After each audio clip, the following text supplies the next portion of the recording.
The following is an original audio series from Sierra International Machinery, Pile of Scrap, with your host, John Sacco. All right, well, hello, and welcome to another episode of Pile of Scrap. Today I'm joined with what I'm going to call Sierra's Young Guns, right? Huh? Right. All right, we got a Junior, which is Arturo Madrigal Jr. Yes. Your dad works here. Yes, he does. We're going to talk about that. Angel Mariscal. Yes, sir. Did I pronounce that right? Yeah. I knew I did, but... Yeah. Ricardo Diaz. Yep. Simple. You're the simple one, but you are a pain sometimes. But you know, this is great. One of the things about the podcast is, and we bring forth through the recycling industry, we bring a lot of different people. But I think you guys, as young, I mean, the oldest one here, you're 32. You're 32, you're 32, and you're in the 20s. I think people in our industry and people who listen to this need to know that young people, actually there's opportunity, be it in working in the recycling facility itself, or for that matter at Sierra in our equipment company. What would you respond to that? You know, you started here, what did you do when you first started here? I started coming in just part-time cleaning parts. I'll just come in, sweep, and then dust off parts. And then from there they asked if I wanted to pull parts for sales orders.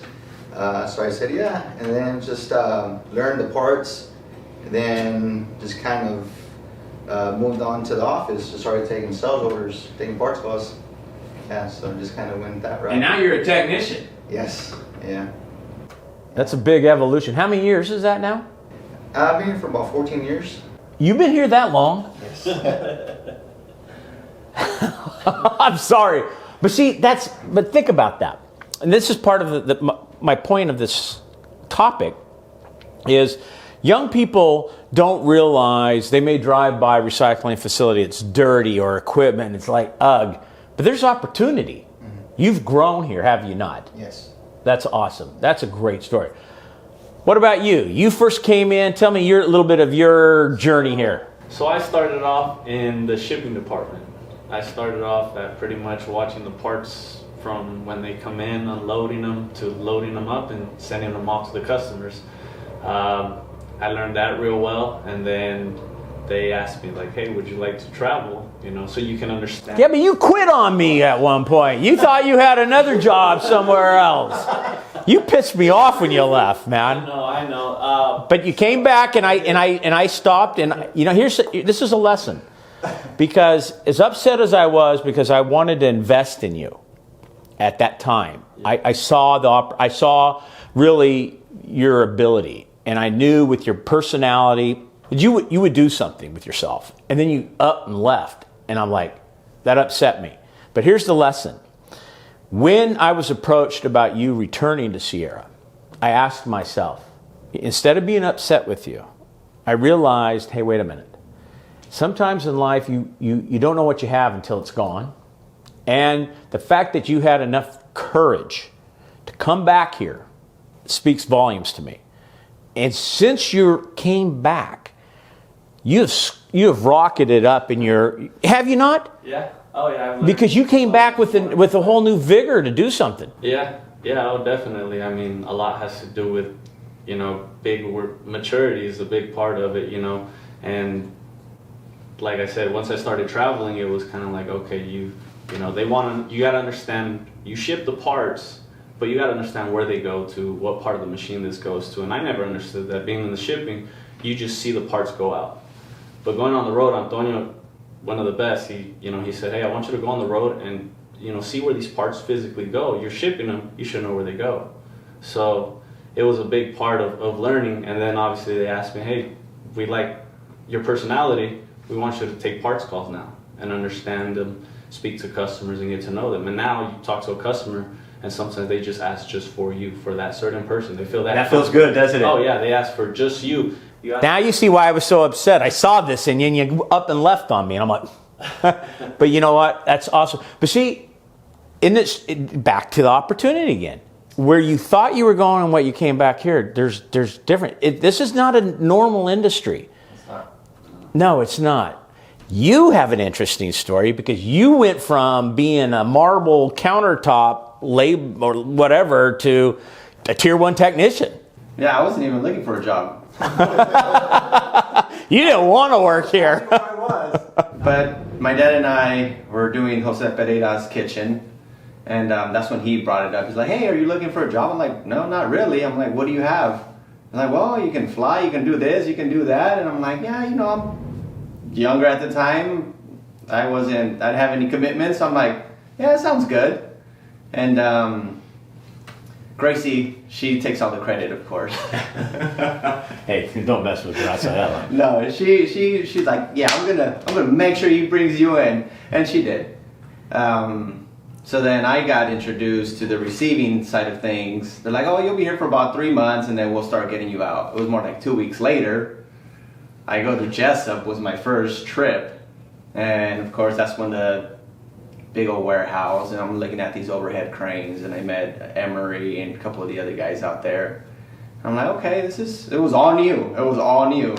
I went all out. I went to I think Walmart or something, just bought so much groceries, and it was just too much. I'm like, what am I gonna do with all this food? I was just excited. Yeah. Do your friends have trouble understanding what it is you guys do? Yeah. Friends and family. They don't. Huh? Friends and family. Is that right? Okay, you first. What is it that they can't comprehend? Tell me about that a little bit. I'm curious. Well, just like when, say I go to, when I got my house, they asked, well, so what do you do? I said, well, I'm a service tech for who? First Here International. Well, who's that? Well, we work in the scrap processing. We sell shears and service the shears.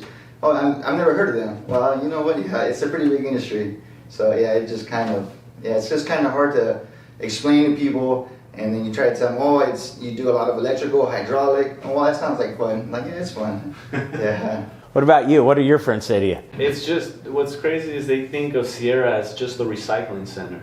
Because everybody drives through here. Right. They drive through here. They don't understand that it's not just the recycling center.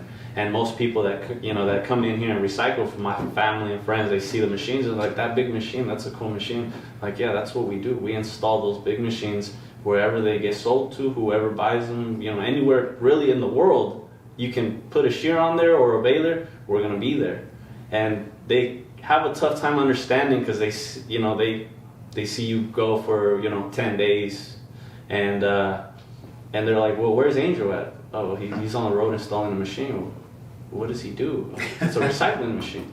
Oh, so it's just, they think as just like bulldozers and stuff like that. It's like, no, this machine compresses stuff, crushes. The easiest way to tell someone, the type of shears is it crushes cars. And then they understand the magnitude of what that machine is. Right on. What about you? And just kind of like both of them, try to explain what you do.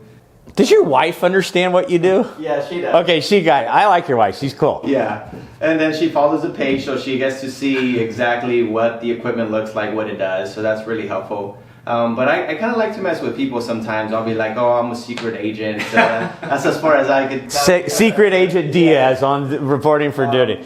Well, so again, I'm going to go back to this point. And I think what people who hear this podcast and watch this podcast have to understand, a lot of people don't realize that this industry needs people your age, okay? Because this industry is a highly technical industry. There's multi-million dollars of equipment in every operation around the world.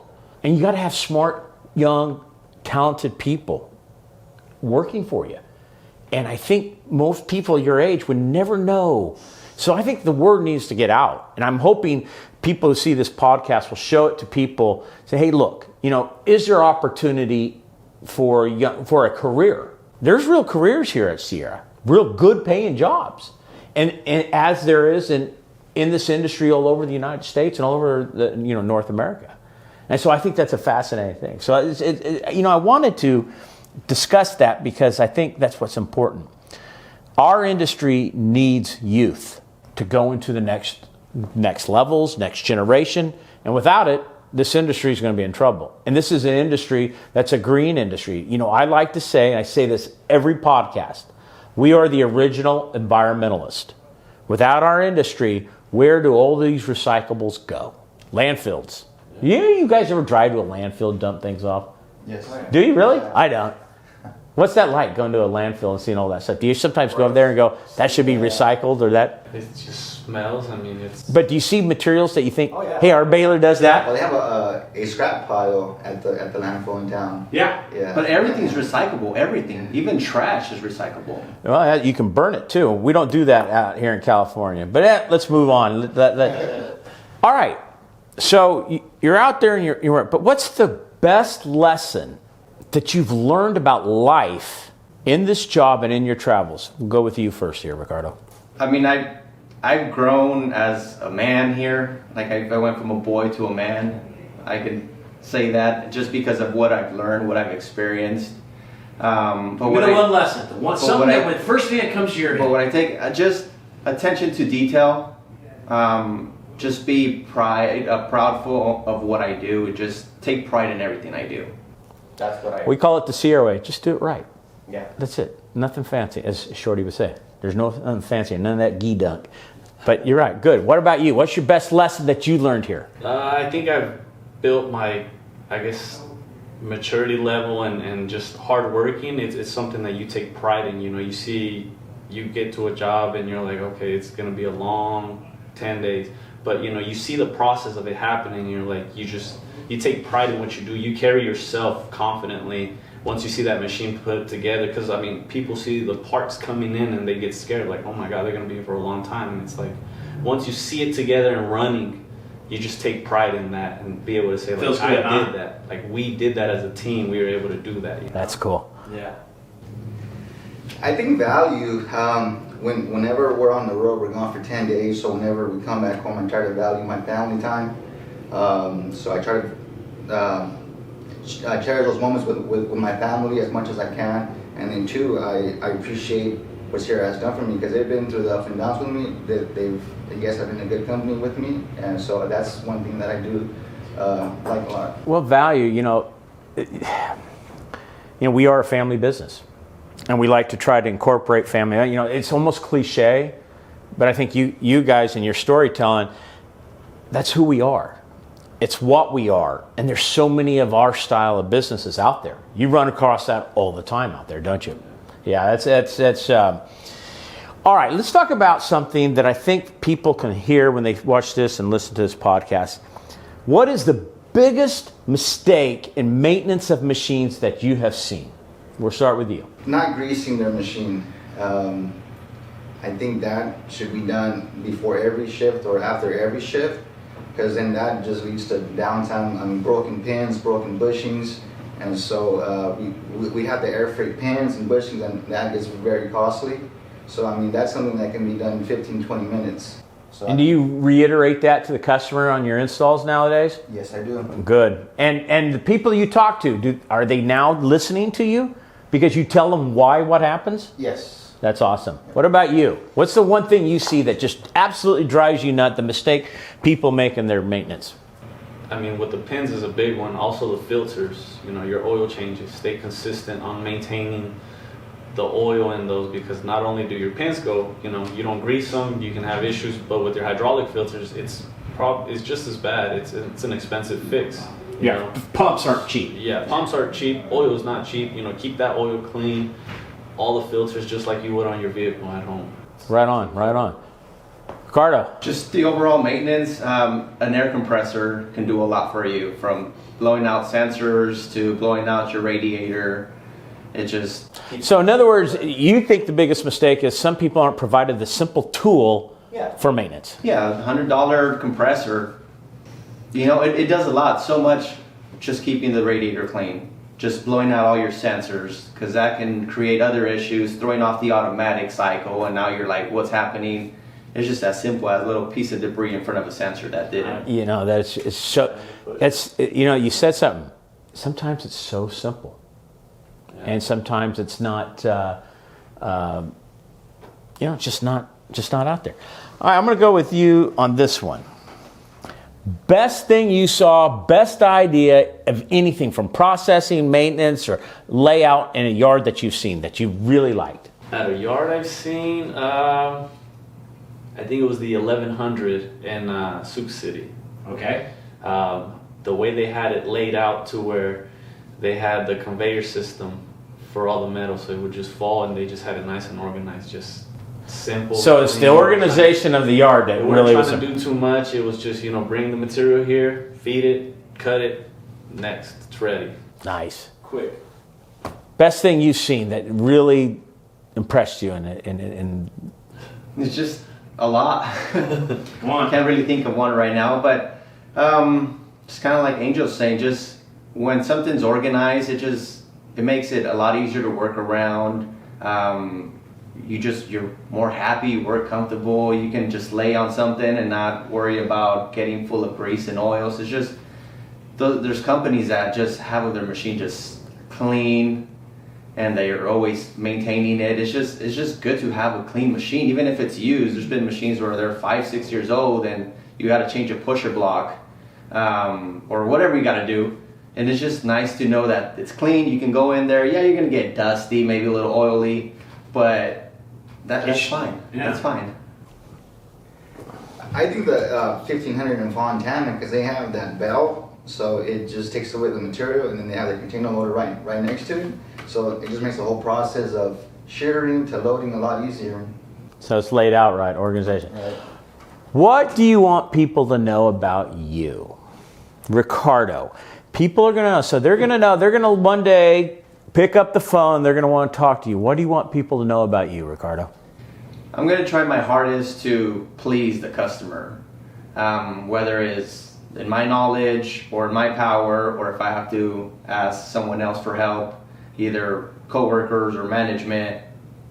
Just that they know that we're going to try as hard as we can to be successful in helping them.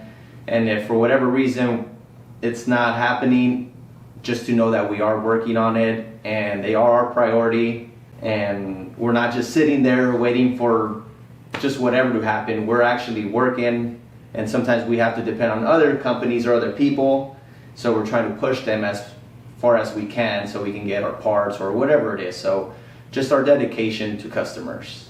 Tell the people listening, what do they need to know about you, Angel? Tell them something we need to know about you. Man, that's kind of... Nah, come on, man. You got to be more creative. We're at Sierra as a... No, I'm talking about you. Me? You personally. Tell something about you that people need to know about Angel. What is it about you? I enjoy what I do. That's awesome. See, there's no real correct answer, guys. What I want you guys to know is the beautiful thing is that when they call you now, you're enjoying yourself. Yeah. Because you like what you do. Yeah. That's awesome. Junior, what do they people need to know about you? That besides you have the worst beard I've ever seen. I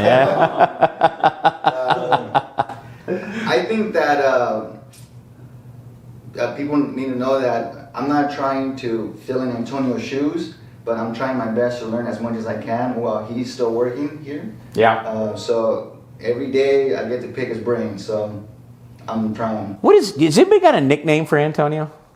18, maybe? Mr. Perfect. The man. Never strikes out. Yeah, well, Antonio, he's definitely. I figured you guys would have the professor or something like that. I mean, to me, he would have been an MIT graduate like his son if he wasn't an immigrant to this country. If he would have been like his son, second generation, he would have been an MIT graduate himself. Smart. He's very smart. He's a good guy. What do you want people to know about Sierra? And you can't answer it the same. We'll go with you first. That us as a company, we're not just co-workers, Sierra's a huge family. We hang out outside of work. This is my uncle, so it's like Sierra has Is that real? a lot of family. His dad is my cousin. Yeah, we're family. If it wasn't for him, I wouldn't be as... Is that right? I did not know that. Brought him in, He man. brought me in. How long Yeah. you He gives me 5% of every paycheck. Since February 2012, so going on 9 years. 9 years. Wow. Yeah, so... What do the people need to know about Sierra? I think that we're not just going to sell you the equipment, we're going to stay there with you until that piece of equipment breaks down, hopefully 20, 30 years from now. So we're always going to be by your side. That's awesome. Ricardo. This is a family-owned business, and you know it because just the relationship we have with you, the relationship we have with each other is just, there's nothing wrong with working for a big corporate company, but working for a small family, it's awesome. It's personal. You know, I can relate to you, you can relate to me. So. Well, yeah, you know, it is. People have talked to me who've seen my posts and seen the podcast, and I think, wow, I didn't know you did that, or you know, all that. It's just so hard. But the recycling industry, it's a needed industry. You know, this industry supplies, as you know, the raw materials for critical manufacturing, for steel mills, for paper mills, and for foundries, for copper and aluminum. You know, creating medical supplies, knee braces, aluminum. You know, the ventilator. You know how many recycled parts are in a ventilator? You know, we talk about the packaging, food packaging for the markets, you know, during this pandemic. It's been crazy. What's the farthest place you've ever traveled? Let me see, either Argentina or Australia. I think Australia's possible. Oh, you've been to Argentina? Yeah. Okay, different worlds. Oh, yeah. Talk to me. It's, in a way, it's kind of like Mexico, you know, it's like the tradition is there. Sometimes you think you're there just based on the structures and the people, but it's such a different world. It's just the people, the way they talk. It's just. Do you have a hard time understanding their Spanish? Oh, yeah. Is that right? That's funny. Their words are just completely different. Their accent. How about in Australia? How about the English in Australia now? Now that's a different one. That was a whole different world. But they're a lot easier to understand than our brothers down south. Is that right? Yeah. That's funny. It's just that deeper accent in Australia, mate. You know? You do that pretty good. You do that pretty good. All right, mate. Yeah. What about you, Angel? Where's the farthest place you've been to? Honestly, it'd probably be Florida or New York, really. Different worlds, Florida and New York, aren't they? Oh yeah, it's night and day out there. Yeah, it's different. What about you? Where have you? You been in South America? No, I have not. I've only been to, my furthest back is New Hampshire. Or New Hampshire. New Hampshire. What'd you do there? 5.56 or 750? No, it's a 550 LS. Okay, you did 550. So you haven't been south the border? You've been into Mexico installs? You're pretty much tied into here nowadays, huh? Yeah. We need to get him out there a little bit more, right? You want to travel more or not? Or do you like it being here more? Come on, be honest. I do like it, just being here, and also I get to help Antonio, so. Do you guys get, because I do, because, you know, I've traveled a lot over the years since I started this thing. And 1995, the first year I was married, I was on the road 29 out of the 52 weeks. Okay? So I've been there. I've done everything you guys have done. But do you miss it? Do you find yourself like getting antsy that you need to get out there? Sometimes. Yeah? Because I do. Like right now, I'm leaving the week after next. I'm going for a whole week, and I'm just thrilled that I'm going to go out there. You know, this pandemic has shut things down for me, but you know what? I can't wait. I can't wait to get out there again because I enjoy it. I'll get tired of it after a while, but then when you don't do it, you kind of miss it. Yeah, it's just nice to see, you know, different people, different terrain, snow, rain, beautiful mountains, rivers. Because here, you know, we're just kind of used to home, and this is all we have. So it's nice to go. What's the coolest? Okay, you're talking about terrain and all that. What was the coolest place you've been to that you thought, wow, this is pretty cool? Niagara Falls. Yeah, breathtaking. So you been? Oh yes, I have. Yes. On the Canada side. Okay. So they have a better view. I don't know. Well, I got on the boat and did the Lady of the Mist or whatever her name is. It's just unbelievable just how much water's flowing. It's just, I mean, I can tell you, but until you're there, it's just amazing. What about you, Angel?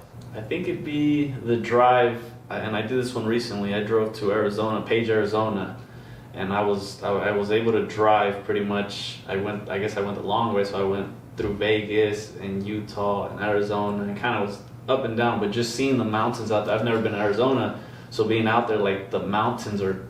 Seeing the real cactus. Yeah, it's crazy, but I also went into Utah a little bit, and it was just bouncing around, so yeah, it was nice. I think you did take the long way there. I did. You did not use the GPS on your phone? GPS. Wasn't working, no setup. What about you? I got to say the whole Twin Tower Memorial in New York. I got to see that when I was out in Brooklyn. Oh, is that right? Yeah. Yeah, I got to see that, so that was pretty cool. Sad, but it was a good thing to see. Yeah. Now, are you guys jealous that Memo did the install in the Bahamas on that S5000? No. No? I'm not jealous. He can enjoy that one. I like the Bahamas. I love the weather. Well, listen, guys. You know what? This is great. I thank you guys for coming in and being part of this team. And I think your story is important to be heard because youth is important. Dedication, which all three of you have, is clearly evident. I know that, and I think the people who hear this know that Sierra just isn't a brochure. We're not just a post on social media. We're a team. There's a lot of people that are part of Sierra, and I think it's fun having what I call you guys the young guns because you're young. And your future's so brilliant, and we're going. We're growing. We got a lot of things to do, but all three of you are growing personally, and I've seen it, and it's fun, and I think it's a good message. It's a positive message, and like anything else, I think we have a positive story, and I want to share that. I want people to know there's more to Sierra than all these little things that when they get to see and hear from all you people, that wow. I know that guy. I talked to that guy. Well, that guy's done my install. Or, yeah, I called Junior. Or, yeah, Ricardo's done my install. They've done it, but now they get to see a little more of you outside of the workplace, and I think it's great. I think it's important. So I want to thank all you guys for being here. So now we're going to end it because you know what to say. I hope you know what to say. This has been another episode of Pile of Scrap. There you go. Thanks, guys. This has been a Sierra International Machinery original audio series. Thanks for listening. Please share this podcast and make sure to subscribe.